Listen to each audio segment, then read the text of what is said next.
ഗതാഗത മന്ത്രി ഗണേഷ് കുമാറിനെതിരെ ബസ്സുകളിൽ പോസ്റ്റർ ഒട്ടിച്ച് യൂത്ത് കോൺഗ്രസ് പ്രതിഷേധം. മന്ത്രിയുടെയും കോഴിയുടെയും ചിത്രം പതിച്ച് തുടരണോ ഈ കോഴിമന്ത്രി എന്നെഴുതിയ പോസ്റ്ററാണ് ബസ്സുകളിൽ ഒട്ടിച്ചിരിക്കുന്നത്. ഗണേഷ് കുമാറിനെ മന്ത്രിസ്ഥാനത്ത് നിന്ന് പുറത്താക്കണമെന്ന് ആവശ്യപ്പെട്ടായിരുന്നു യൂത്ത് കോൺഗ്രസിന്റെ പ്രതിഷേധം. KSRTC ബസ്സുകളിലെ PRD പരസ്യങ്ങൾ നശിപ്പിക്കാനും പ്രതിഷേധക്കാർ ശ്രമിച്ചു. തമ്പാനൂർ പോലീസ് പോസ്റ്റർ ഇളക്കി മാറ്റാൻ ശ്രമിച്ചതോടെ പ്രവർത്തകരും പോലീസുമായി സംഘർഷമുണ്ടായി. പോലീസുകാരെ മർദ്ദിച്ച പ്രവർത്തകനെ കസ്റ്റഡിയിലെടുക്കാൻ പോലീസ് ശ്രമിച്ചപ്പോൾ മറ്റു പ്രവർത്തകർ തടയുകയും പ്രവർത്തകരെ കസ്റ്റഡിയിലെടുത്ത് നീക്കം ചെയ്യാനുള്ള ശ്രമത്തിനിടെ വീണ്ടും സംഘർഷമുണ്ടാവുകയും ചെയ്തു. പോലീസ് പ്രവർത്തകനെ ക്രൂരമായി മർദ്ദിച്ചെന്നും ഇത് കേരളത്തിലെ ജനങ്ങൾ കാണുന്നുണ്ടെന്നും ശക്തമായ പ്രതിഷേധവുമായി മുന്നോട്ടു പോകുമെന്നും യാതൊരു പ്രകോപനവും ഇല്ലാതെയാണ് മർദ്ദിച്ചെന്നുമാണ് യൂത്ത് കോൺഗ്രസ് നേതാക്കൾ പറഞ്ഞത്.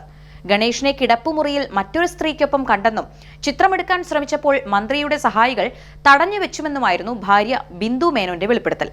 ഇതോടെയാണ് മന്ത്രി രാജിവെക്കണമെന്ന് പ്രതിപക്ഷം ആവശ്യപ്പെട്ടതും പ്രതിഷേധവുമായി യൂത്ത് കോൺഗ്രസ് പ്രവർത്തകർ രംഗത്തെത്തിയതും.